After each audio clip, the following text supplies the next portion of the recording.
পাকিস্তানের বিপক্ষে ঐতিহাসিক সিরিজ জয়ের পর ভারতের মাটিতে খেলতে যাবে বাংলাদেশ দল।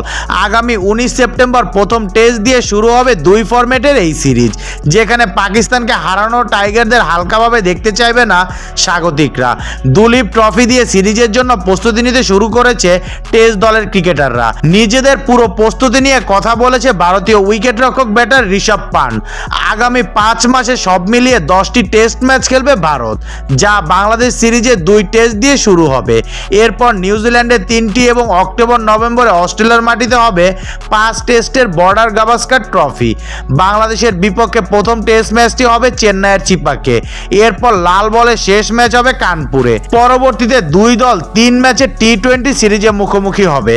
বাংলাদেশের বিপক্ষে আসন্ন সিরিজ নিয়ে জিও সিনেমাকে দেয়া এক সাক্ষাৎকারে ঋষভ পান্ট বলেছে, পাকিস্তান, বাংলাদেশ ও শ্রীলঙ্কার মতো এশিয়ার দেশগুলো ভালো পারফর্ম করে, কারণ তারা এই কন্ডিশন ভালোভাবে জানে, এই ধরনের উইকেটে খেলে অভ্যস্ত। ভারতীয় দল হিসেবে আমরা নিজেদের ঘরোয়া ক্রিকেটে মনোযোগ দিচ্ছি এবং ভাবনায় আছে কিভাবে আরও উন্নতি করা যায়। প্রতিপক্ষের কথা না ভেবে একই মানসিকতা নিয়ে শতভাগ দেওয়ার ভাবনা থাকে প্রতিটি ভিন্ন ভিন্ন দিনে।